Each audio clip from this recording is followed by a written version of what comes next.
The air is warm, dry, and heavy with the smell of grass baked under an unforgiving sun. Somewhere in the African savanna, 1.3 million years ago, the land stretches endlessly, shaped by wind, hooves, and hunger. This is not a world built for comfort. It is a world that tests every breath, every step, every decision. And then, against all reason, something impossible happens. A brief rupture in time opens silently, and modern humans step into prehistory, not as conquerors, not as heroes, but as fragile visitors stripped of technology, certainty, and control. At first, the silence feels deceptive. There are no engines, no distant cities, no familiar sounds to orient the mind. Only insects humming, grasses whispering, and the far-off calls of animals that do not yet fear humans the way they will one day. The savanna is alive, but it does not care who you are. It does not recognize intelligence, only behavior. In this moment, the modern human advantage begins to erode. Knowledge exists, but tools do not. Memory exists, but comfort does not. Survival is no longer theoretical. Nearby, early human ancestors move through the landscape with cautious familiarity. Their bodies are shaped by this land. Strong legs, alert eyes, hands already calloused by stone and soil. They do not rush, they watch. Hunger has taught them patience. The modern visitors notice this immediately. In a world where food once came wrapped in plastic and convenience, every calorie here demands effort, risk, and understanding. The savanna does not offer meals, it offers opportunities, and only to those who know how to see them. The first lesson arrives quickly. Hunger does not feel the same here. It is sharper, more urgent, stripped of distraction. Searching for food becomes an exercise in humility. Bright fruits are rare, and those that exist are dangerous guesses. Roots hide beneath hardened soil, invisible unless you know where to look.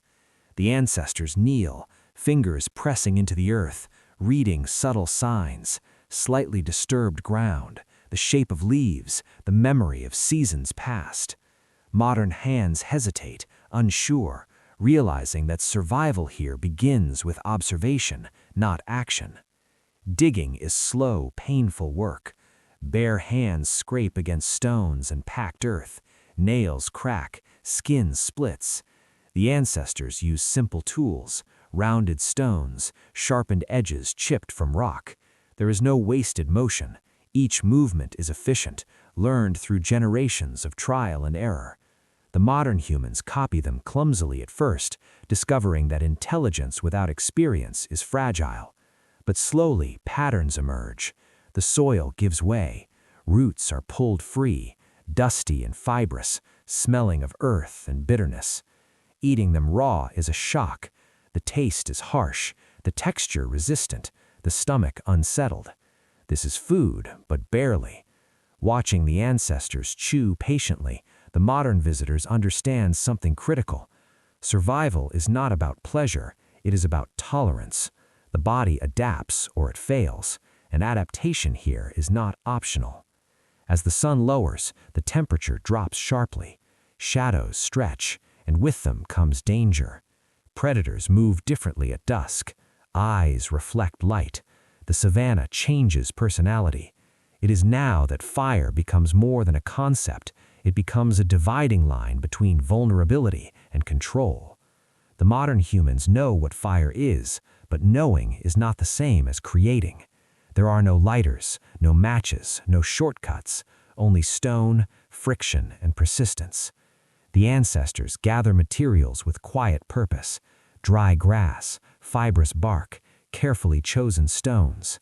Hands strike stone against stone, again and again, until sparks flash briefly like trapped lightning. Most die instantly. Some catch. Smoke curls upward, thin and fragile. When flame finally takes hold, it feels less like invention and more like negotiation.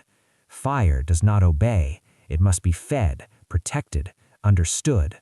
Faces glow orange in the flickering light, eyes wide, reflecting not just warmth but possibility. Cooking changes everything. Roots soften, flavors deepen, energy becomes easier to extract. The modern humans recognize this instantly, not as comfort, but as efficiency. Fire is not just warmth, it is a biological advantage. It reshapes digestion, time, and social space.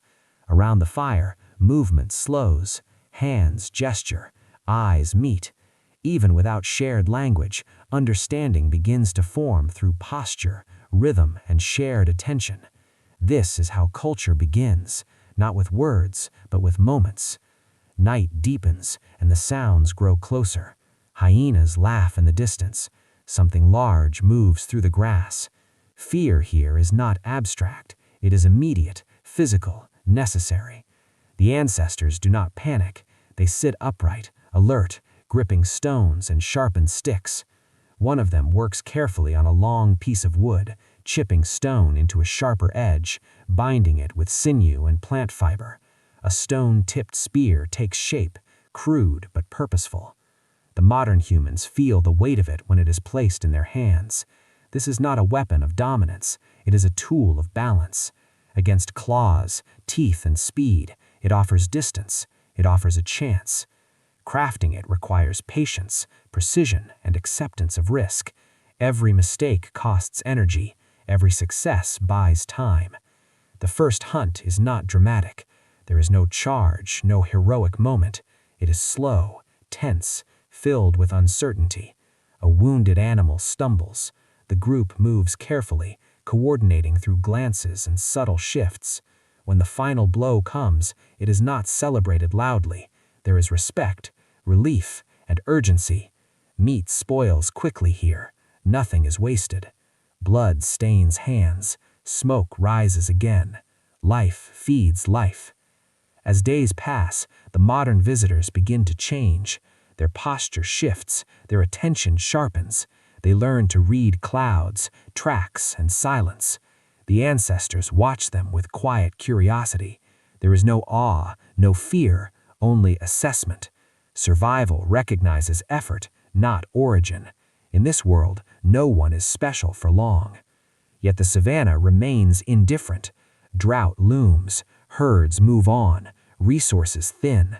Every innovation feels temporary, every solution incomplete. And then, as suddenly as it began, the rupture in time returns. The modern humans are pulled back, torn from the dust, the firelight, the raw immediacy of survival.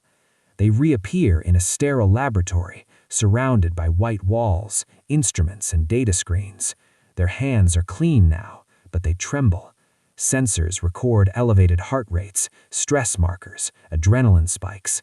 Scientists speak in measured tones, analyzing results, theorizing outcomes.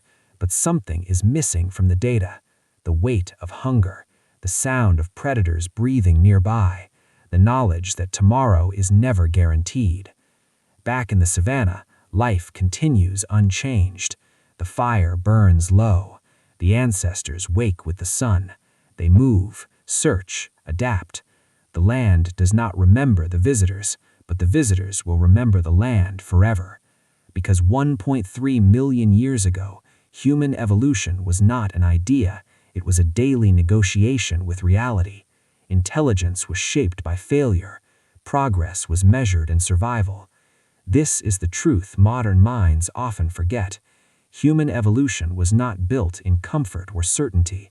It was built here, under open skies, with simple tools, real danger, and choices that echoed across generations.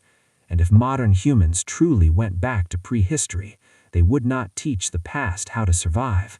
The past would teach them what survival really means.